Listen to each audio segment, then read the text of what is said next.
Yeah. I mean, on the one hand, I don't necessarily want to do this, but on the other hand, it's going to be so much fun. Oh, all right.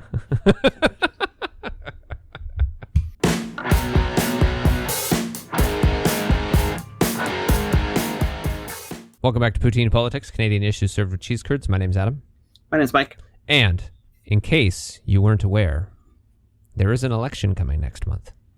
And what kind of election would that be? I have no idea. There's an election? Where? There is an election next month. It is for the leadership of the Conservative Party of Canada.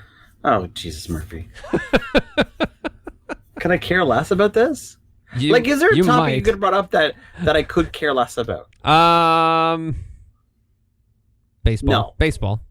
All right, fair enough. Yeah, exactly. I knew on the one hand that you're going to be like, really? We have to talk about this? But I think by the time we get to the end of this, you're going to realize that it was all in good fun. Oh, it's definitely good fun. All right. Okay. So, break a couple of things down here. So, I'm not going to go into all of the details because, well, I guess I'm not going to go into all the details of what happened to get to where we are now because really that doesn't matter. Where we are now is there's 4 candidates. Probably only 2 of them are really serious. You could add a third one in there, and there's one that's right out to lunch. But, you know, maybe we'll have some fun with the guy that's way out to lunch. How's that? Oh, yeah. I like him. And that's Peter Mackay. Peter Mackay's out to lunch. Why? Peter Mackay's totally out to lunch. No. Okay, so our 4 candidates are Peter Mackay, Erin O'Toole, Leslyn Lewis, and Derek Sloan. I look at the 4 of them, and I kind of think none of them really inspire me. So I figure whatever election we have next is probably going to result in another Liberal win, I would think, unless something absolutely blows up, which, you know, the Conservatives are obviously pushing really hard for the Wee scandal to blow up. And it's, I don't think you're like Liberals didn't win by that much beforehand, and Scheer was terrible. If it's an election soon, no. If it's later, I don't think Liberals will win. I think if the election doesn't happen in the next 12 months, it's possible that Trudeau is not the leader in the next election. But that's not what we're here for. That's not what we're here to talk about. We're here to talk about the Conservative Party of Canada and their leadership election, which is next month. Okay, so what I wanted to do, because thankfully on the Wikipedia page about the leadership election, it does have a table of each, let's say, high-level issue, as it were, and what each of their positions is on it. And so I want to pick some of the stuff that maybe seems like the most important or the easiest to talk about. I'm not going to go over every single issue that they have listed here, but maybe the ones as well that have come up, whether it's in the news or in social media or so on and so forth. So they did the list in alphabetical order, so I do apologize for that because the first issue on the list is abortion, because apparently that's important again. No, it's not. Move on. Yeah, I don't know. Whatever. You know what? Doesn't matter. They're not going to get it. They're not. No, they should. It shouldn't. What exists right now doesn't need to change. So you know what? I don't even want to cover it. I don't even want to cover it. Okay, so we're going to get into the business. So they label this as the business issue. Okay. It's kind of generalized. So there's nothing under the business section for Peter Mackay. Yeah. Why would he put a thing there? He doesn't have to. I know. Yeah, exactly. I mean, I'm sure there's stuff that falls under other topics that would classify as business, but they've put them elsewhere in this table. The other 3 in their business sections have all mentioned about ending corporate subsidies. Did they forget which party they were running for? I know. It's very true. I mean, if they actually were to do that as a capitalist conservative, fantastic. I can't see that happening. So let me just because I think he's going to be our punching bag for this episode. I'm going to go over the list of things in Derek Sloan's box for the business issues. So it's ending corporate subsidies, end the Climate Action Incentive Fund, okay, repeal 70% of federal regulations. That's the worst of them all. Yep. Repeal 2 regulations for each new one created. Again, dumb. Make surveys by Statistics Canada optional for businesses. Whatever. Worst idea ever. Okay. Oh, you think so? Why should it be optional? I guess. Like, I don't. Yeah. Okay. Then never mind. You're right. It's a bad idea.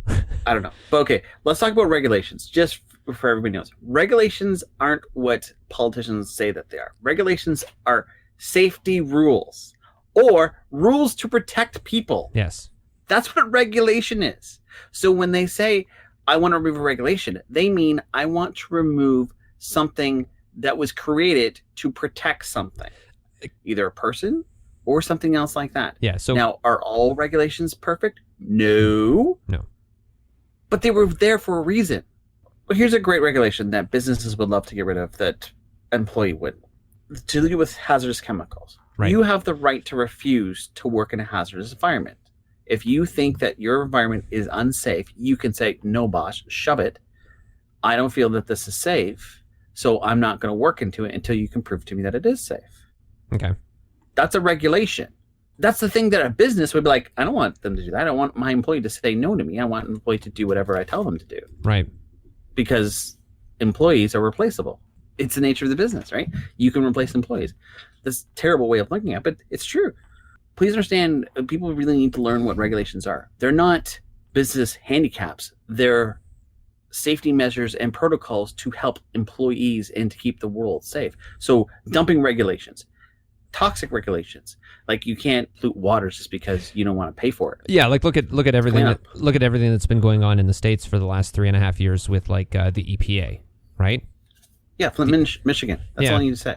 Yeah, that's even earlier than the last 3.5 years, right? So the other point in here that I thought was kind of interesting, which was under Erin O'Toole's platform, was about allowing a one-time $50,000 RSP withdrawal to invest in your business. Yeah, let's make the rich richer. Okay, good. Yeah, that's fantastic. Yeah, exactly. Because you have to have the $50,000 or up to the $50,000 in your RSP to use it. But anyway, so yeah. Not only do you have to have $50,000, you have to have the $50,000 to spare. Yes, that's true. Right. That's true. So it only helps the very, very, very rich, like a certain percentile. Yep. The deficit. Since we had an episode on the deficit, so everybody says they're going to gradually eliminate the deficit and balance the budget. Sure. Lofty goal.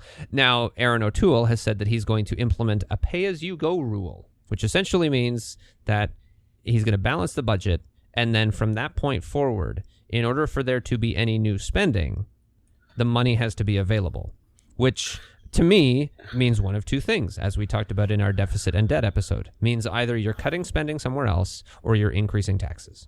And most likely in this case, it would be cuts elsewhere because... And could you imagine COVID? Oh, yeah. Like, have that rule in place and COVID happen. What do? You don't do anything. Right? You just have all of these people that have to go back to work. Because one of the reasons why Canada isn't as high as, I don't know, let's say Mexico. I'm just going to use them because the U.S. is its own little tiny thing. Is because we said, stay home. Yeah. We will pay you, stay home. So now there's not as many deaths. There's not many people running over hospitals. Right. Perfect. So what happens if you have a pandemic where you go, well, we're not going to spend any more money, and then all of a sudden everybody has to shut down because of crisis. So now you don't have the money to spend for healthcare. Where are you going to find the money? Like, what a terrible idea. Yeah. For the environment, everybody except for Derek Sloan says they want to approve more LNG projects to reduce reliance on coal. Obviously, they mean more so coal for the rest of the world as opposed to here because we don't really use a lot of coal here anymore.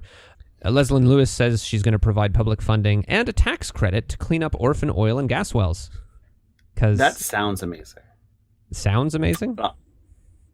To start doing something with the orphan wells? That part sounds good. Yes, you're right. I said sounds. I didn't say it was. Right. I'm not a fan of the public funding. I'm not a fan of my tax dollars going to clean up these orphan wells when really we should be doing more to force the companies that are abandoning them to clean them, to pay for the cleanup.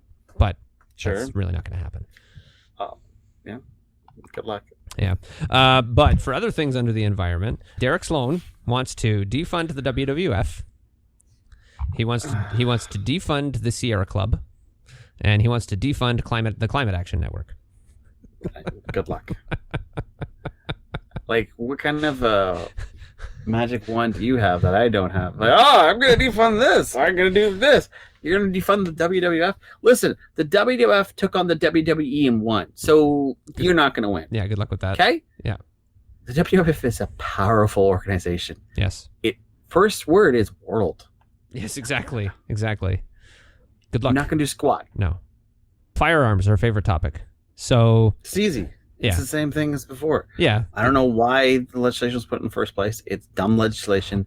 Stop putting on regulations that don't do anything. Well, okay, so and that's the thing, right? So I mean, so Leslyn Lewis, it's very, very simple. So she says repeal the firearm ban that came in this year in 2020, and then review the Firearms Act to reduce bureaucracy, whatever that means. Yeah, like I get the idea. The sentiment behind that again looks good. Yeah. Good luck. Yeah. They all want to repeal the quote unquote assault weapon ban. Fine. Peter Mackay and Erin O'Toole want to repeal C-71, which was the firearms law that was brought into place in 2019. There's a couple other things that Erin O'Toole wants to put in there. He wants to give Cabinet the final authority to determine firearm classifications and decriminalize firearm offenses caused by administrative expires. I assume that's like licenses that expire and stuff like that. Yeah, That's it's what that just means. particular of things. Yeah. It's not really. It impacts like 12 people. Right. So yay. It's not wrong. It's just yay. Right. Yeah, exactly. So Derek Sloan wants to basically repeal every firearms law going back to 1977. Sorry. He wants to classify all legal firearms in the non-restricted class by eliminating the restricted class. Wants to allow the use of handguns for hunting and wants to allow the use of handguns for self-defense. Okay, handguns for hunting, I don't care. You want to use a handgun for hunting, you're an idiot. Right? Like if you're like, I'm gonna go. Gun's a gun. Handguns. The reason why handguns are good is because they're light and they're easily concealed. That's what a handgun's primary purpose is. Yeah. It's not because of the power of the gun. You want to use a rifle because it's more powerful. Yeah. Other than maybe on fast game, would you want to use a handgun? But whatever, you want to, like if you're hunting pigeons, I guess on game would be better because these are swing on. Right. But then again, just buy a lighter caliber shotgun in that case. But allow handguns for self-defense. What a moronic move. Yeah. What an absolute moron. How many people die from wrongful shooting deaths or suicide, which is one thing that they never talk about. Right. Or all these other factors that are unrelated to creating some kind of magical bubble around people. Self-defense is a terrible reason to have a gun, right? Yep. And switching the guns from restricted to... I like the fact that in order to get certain weapons, you need extra training. Yeah, that's a good thing. I think that they should go more in depth because it's a more lethal weapon. Mm-hmm. If I want to get a shotgun, I don't want to have to go through all the different loopholes and steps and all that stuff to get a handgun. Right. If I just want to go and hunt. Right. But handgun, it's potentially more dangerous. Yeah. Just like a semi-automatic weapon is more dangerous than a bolt action. And if you get a bump stock, which I don't even know how that's legal in the States, but it is. Bump stock, essentially. You know what a bump stock is? I think you told me before, but I don't remember. So bump stock can basically, it allows you to hold down the trigger and the action and the motion of the gun going back and forth because of the...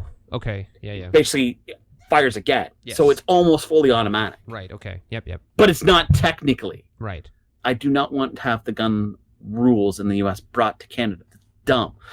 And I understand the idea of having weapons in certain circumstances because there are certain areas of the country where having a weapon for self-defense, for instance, against bears or things like that on your property makes sense. But then again, those people can make the argument that while you're out there, you're not using self-defense against humans. Mm-hmm. It's a big distinction, right? Like I have no problem with somebody having a pistol because a bear might attack them. Fine. Right. I do have an issue with somebody having a pistol in their house because they're worried somebody's going to burglarize them. And how many people get shot in Canada in burglaries? It just doesn't happen. Like right. That's not.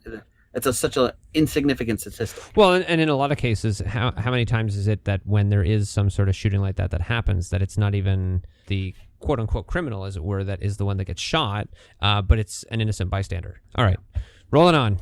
Healthcare. They all talk about conscience rights, so it's giving medical practitioners the right to refuse to engage in either abortions or assisted suicide.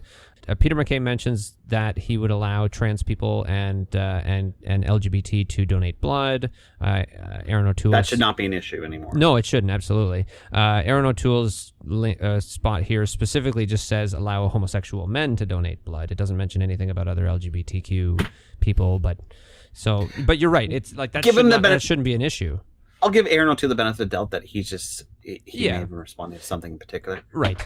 Exactly. Because why would you take one stance and not the other group? Like, that doesn't make sense. But so then one of the things under Erin O'Toole's, though, is to convene a royal commission on the pandemic to analyze Canada's response to the COVID-19 pandemic. Okay. We all messed up. Okay, yes, next. Exactly. There you go. We all did what we could. Turns out everybody did what they could under the circumstances. It wasn't perfect, but it got the job done. Yes. So we all did good. Nobody did great. Nobody did bad. Right. Derek Sloan wants to fire Dr. Theresa Tam for trusting information provided by the World Health Organization and China about COVID-19. Whatever. Yeah. Immigration. So they all want to renegotiate the Safe Third Country Agreement, which was just struck down by the Supreme Court. So obviously that can come off of the list. Mm-hmm. All right. So yeah, the Indigenous part kind of has relatively limited stuff on it too. Pursue economic partnerships with Indigenous communities. I mean, fluff. Yes, fluff, exactly. It can be written by a Liberal or an NDP and say the exact same thing. That's right. Legal. Oppose defunding the RCMP. Okay. We don't really have, there is systemic racism in Canada. There's systemic racism in policing. We don't have the problem the U.S. does. No. Because we have much more training than the U.S. does. Right. So the U.S. has 6 months and you can become a police officer. I didn't know that was a thing. Right. I mean, that's all you need to say. So what's defunding the police is, in case anybody doesn't know, is taking money away from the police so that way they can't become overreaching. I don't feel like Canada's police is overreaching. Mm-hmm. That's the difference between Canada and the U.S. So defunding the RCMP, why? I mean, I get the defunding argument. I mean, sure. Again, I think the wording, using the word defunding, is not necessarily the right word. No, because that's not what it is. It's not it's not completely eliminating police forces. It's just taking responsibilities that they currently have that they probably shouldn't because of what their training is, and giving it to other sectors that have the training to handle those things. Right? That's not going to be an easy thing to do. Should it be done? Probably. It's not going to be easy. Erin O'Toole says that he's going to use the notwithstanding clause to impose mandatory minimum sentences for violent crime. So we're going to go back to the mandatory minimum sentences, apparently. Derek Sloan is going to designate Antifa as a terrorist organization. Whatever. And then also, I don't think that's how it works in Canada. I don't think he gets to make that decision. Well, maybe. I don't think that. Well, I don't know if that's something that would come to a vote or not. I have no idea. Anyways, media. Yeah. Okay. Media. So Leslyn Lewis says end subsidies for private media companies. Okay. Well, subsidies. We already said that we don't agree with subsidies, right? So yeah. In most cases, there are some very restrictive states. So end subsidies for private media. Good. I like the idea of bringing high-speed projects to access to all parts of Canada. Good luck, but in principle, that sounds good. Right. Peter Mackay and Erin O'Toole want to bring high-speed internet to all parts of Canada. That's been talked about for a while. Let's see if it actually. I mean, the problem is unless you actually hold, the big telecommunication companies, unless you hold their feet to the fire, how's it going to get done? Is the government going to build the infrastructure and own it? Because we've tried giving money to Rogers and Telus and Bell, and it's only gone so far. The best way to handle this, in my opinion, is to say, listen, we want this done by this date. You tell us how much it's going to cost, and we're going to go to other people to find out how much they think it's going to cost. Mm-hmm. Whoever comes up with the lowest bid wins. And then go, have fun.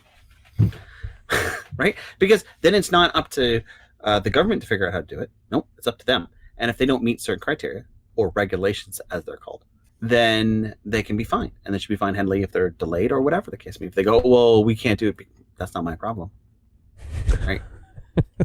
You go bankrupt then. Yeah, exactly. Right? And allow these companies to go bankrupt. So if Rogers undercuts Bell too much, yeah, and Rogers can't finish it because they don't have the money to do it because they've overrun the cost because they didn't project it right. And they went like, oh, we need a bailout. Yeah, that's nice. Too bad. You're not getting paid, and we'll get somebody else to do the rest of it. Yeah. Right. That's. Although this is also where I feel like maybe it should be a situation where it is almost a nationalized system, where instead of okay, Rogers owns this part of it and then leases usage of it out to Bell and Telus and same with the other three. It should be more like, no, the country, the federal government owns whatever these additions to the network are, and it's the telecommunication companies that have to pay the government for the use of them. You communist. Well, I'm sorry, but I think right. I think that's better. Right. And like I understand, here's the difference between the two arguments. He's arguing a communist argument. I'm arguing a capitalist argument. We're not arguing left and right. Let's make sure we're clear on this. That's right. There's a difference. That's right. And your idea I don't think it's a bad idea. I think it could work. The only problem being is that when you involve government players, right, it can slow overall effectiveness. True. Because there's more people dealing with it, so to speak. That's all. That's the only reason I like to have government out of things, which is why I'm a capitalist, is I don't want them involved. Like, get away. Okay. You don't know what you're doing, get away. Fair enough. I guess what was the other one under media that I would quickly cover? Oh yeah, okay. So Erin O'Toole has said that he would end funding for CBC English TV and News Network by 50%. So I don't know why they use the word end. I guess it should be reduce funding by 50%. English only. English only weird. Though, not French. Yeah, exactly. Weird. But terrible idea. Yes, terrible. We need to follow more of a BBC model where BBC feels like they can put on whatever they want to and not have to worry about generating money for themselves. So under speech, they all want to repeal Bill C-16, which has to do about protections for gender expression and gender identity under the Human Rights Act. I don't even know if they can. Yeah. Oh, no, sorry. Let me rephrase that. Leslyn Lewis wants to repeal it. Derek Sloan wants to repeal it, but Peter Mackay and Erin O'Toole support Bill C-16. So that's because they know they can't do anything with it. Yeah, probably. And then Leslyn Lewis and Derek Sloan also want to repeal Bill C-8, which banned conversion therapy. Okay, taxation. Yeah, it's a terrible idea again. But I mean, that's their Christian base, right? Yeah, but banning conversion therapy doesn't work, and it's dumb. Anyway, carry on. Yeah, I know. I'm just going over this stuff. This is not me endorsing any of this, okay? I'm just going over. I'm commenting on the... I'm not accusing you of it. All right. Okay. We're coming to the end, all right? We're getting close. All right. Taxation. Right. What do you think the first thing on everyone's list is for taxation? Yeah, repeal the carbon tax. You got it. Repeal the carbon tax. And what are you going to replace it with? Well, because not only is it a moneymaker, how are you going to improve the environment? Are you going to cap and trade? Fine, go cap and trade. I don't think this is effective, but whatever. Go cap and trade. Well, again, if I go back up to the environment section of this table, there's really not much. Okay, Peter Mackay and Erin O'Toole both say that they want to invest in carbon sequestration, right? Carbon capture, carbon storage, stuff like that, right? But beyond that, it's not like there's some other plan here for environment. It's just, nope, we got to repeal the carbon tax. And it's like, it's already been proven, Statistics Canada and other independent think tanks and so on and so forth, that 80% of people that are affected by the federal carbon tax get more money back than what it costs them. And then it's the cost of groceries went up and this and that and the other thing. It's like the cost of those things was going to go up regardless of the carbon tax. Don't tell me that the cost of them went up significantly because of the carbon tax. The price was going to go up regardless.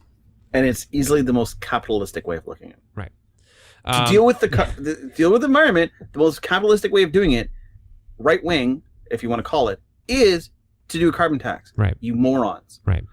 Carry on. Yeah. So carrying on. A couple of little interesting ones in here that I thought were interesting. So for Peter Mackay, now again, I know what you're gonna say about this one because you're gonna say it was the same thing with Erin O'Toole's thing on RSPs, but it was so right now, you know how you can withdraw money from your RSP and use the home buyers plan.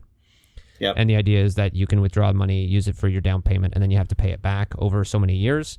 So in this situation, it was changing it to a no-limit, tax-free withdrawal for a first-time home buyer, and you do not have to repay it. Which, it's interesting I'd have to really think about that one. Yeah. I really don't know. On the surface, it could be really good, and although it could be just another tax loophole. Right. So. Well, and that's the thing, right? Is that if you, under the current homebuyers plan, you either have to actually make an RSP contribution each year to repay it, and then not get the tax deduction for making that RSP contribution, or you have to claim that portion for the year as income. You're essentially getting taxed on it one way or the other, right? So this is saying, let's say you've got $200,000 in your RSPs and you're buying a house for $300,000. Well, you could withdraw that $200,000, use it towards buying that house, and this is the first time you're buying a house, and you don't pay tax on withdrawing it. You don't have to put it back into your RSPs. So you've received the tax deduction for contributing the $200,000. So you have not paid taxes on that $200,000. And then you're buying your house. And then since it's your principal residence, some point down the road when you sell it, you're not paying taxes on it again either. So it is interesting that it's something that could help, but the government could lose quite a bit of revenue from it. Yeah, it's the devil's in the details with that one. Yeah. But are you going to touch on the whole thing about taxation, about how they're all trying to reduce spending? Well, yeah. What do we got? Reduce income taxes for couples by introducing income splitting for families. That was something that's on Leslyn Lewis's and Erin O'Toole's. What else have we got here? So Derek Sloan has allowed businesses to deduct spending on skills, training, education, technology, and business overhead for taxation. I mean, they can already do that. So, whatever. Like, I mean, hey, I mean, if I don't think that of all the things Sloan's put out, it's not the worst thing by any sense of the imagination. Right. It's actually a pretty good idea. Well, the other one on his that I like, but again, I look at it and think it probably won't do anything anyways, is require large tech platforms and e-commerce companies to pay corporate income taxes in Canada. Good luck with that. Well, no, you can't. Right? Because I'm sorry, if Amazon wants to do business in Canada, they're going to have to pay. I get it. My point is that keep in mind that our tax system is based on profitability, and unless you're gonna make it, like what was it? I think it was in the Conservative platform in the last election where they said that they would put almost like a transactional tax in the sense of, for revenue that is generated, they would have to pay a small percentage instead of it being an income tax on profit.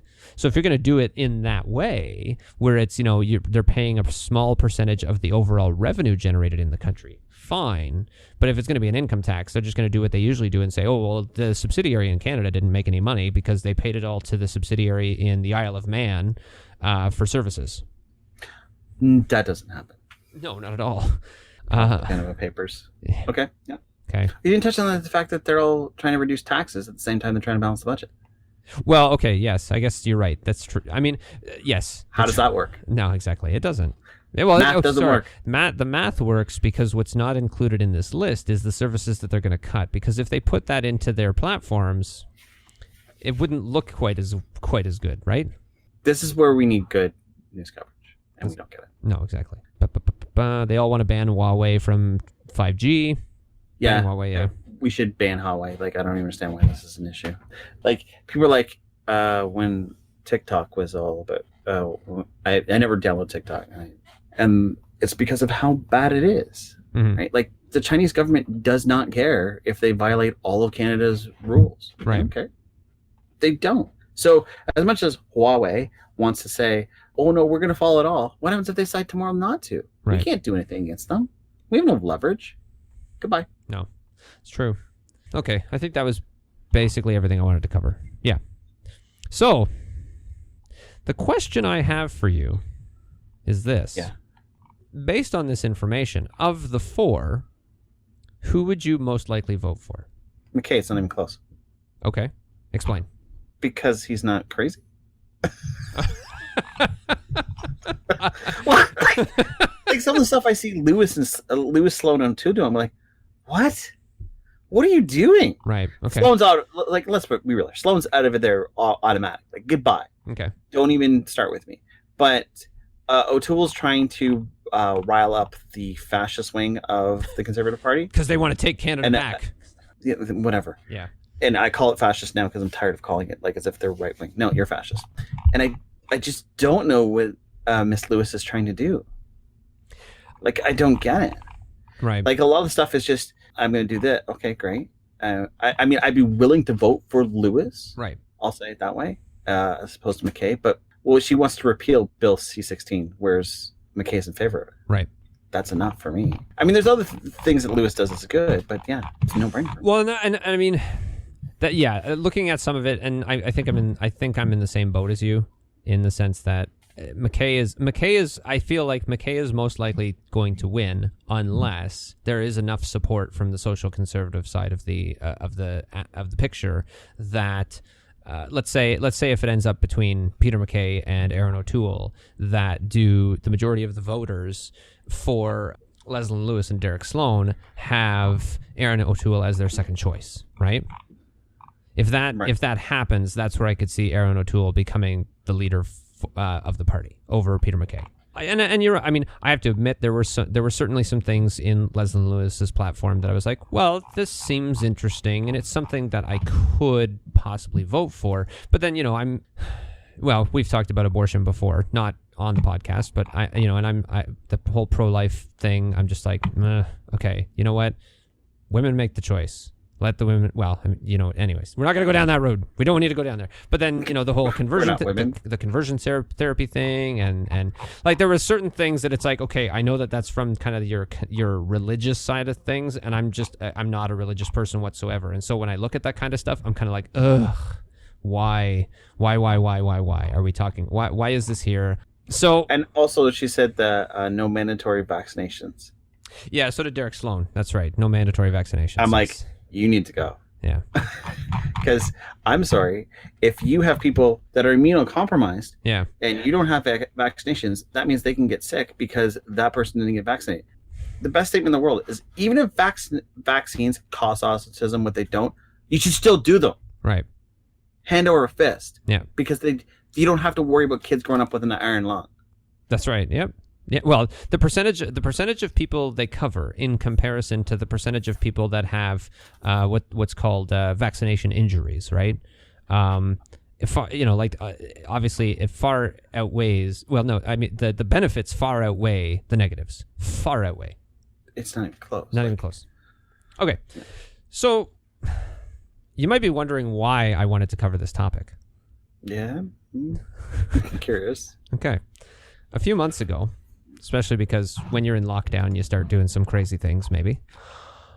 I decided, because of this circumstance and because of this opportunity, that I paid my $15 and I became a member of the Conservative Party of Canada.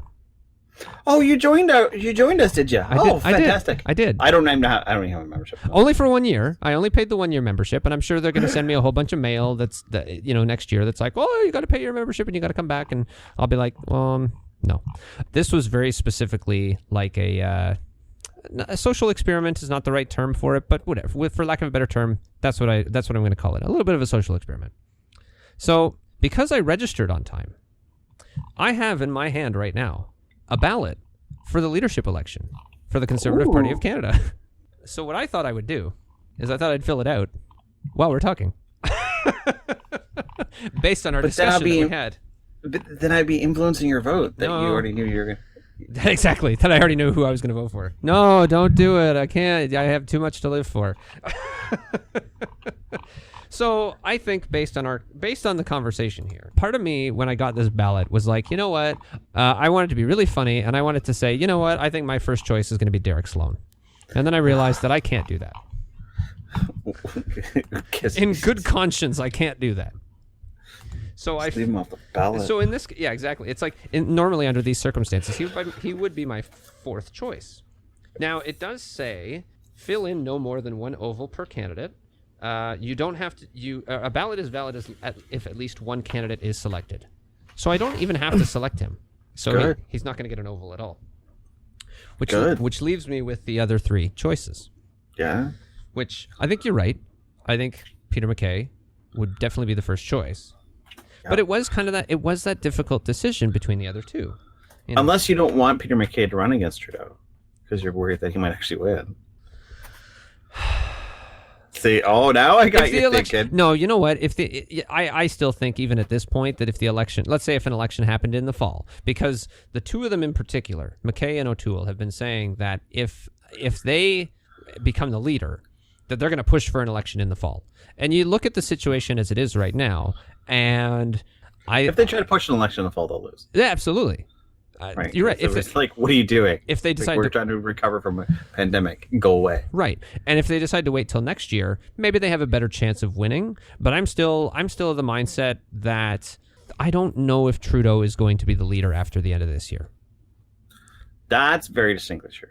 Yeah. He might have to step down. He might have to fall on the sword. I don't even, you know what? I don't know if it'll necessarily be a fall on a sword situation. Do you think it'd be, I think it might just be, I think it might just be burnout from COVID.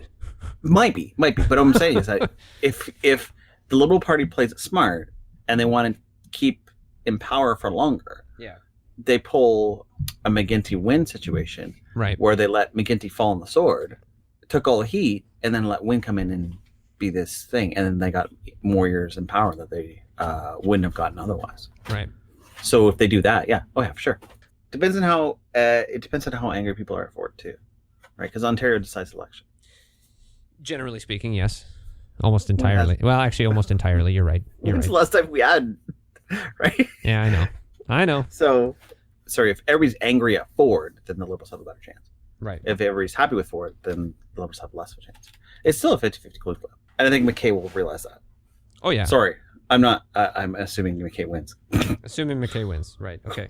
So it's not even close. Okay. So based on the research and based on our discussion, then I've got Peter Mackay at number 1. Yeah. I've got Leslyn Lewis at number 2. Yeah. And I have Erin O'Toole at number 3. Oh, you should put O'Toole on there. Okay. Yeah, I decided to. Right, I decided to. I mean, well, let's put it this way: if he's the third on my list, my vote's not going to go to him. Right? But I do feel Derek Sloan. You're right. I was going to put him 4th. I'm just going to put him blank. Don't even cast a ballot for. So this has been our episode on the 2020 Conservative Party leadership election, and my vote in said election. Failure to the top, baby. Failure to the top. Failure to the top. All right. I am only a member of the Conservative Party of Canada for another roughly 9 months. So. Does that mean I have to be the? Oh, you're gonna make me be a member of the Liberal Party, aren't you? All right, fair enough. Okay. I didn't say I was. Which one? I didn't say I was that conservative. All right. Well, all right. So here we are. Anyways, so that's the end of that, and hopefully we'll never talk about it again. Yeah, McKay's gonna win. It's not even close. This is not even a debate. All right. So then actually the title should be, this is our episode on the 2020 Conservative Party of Canada Coronation. Yeah, that's what it is. From Poutine Politics. My name's Adam. But it's like, we'll talk to you soon.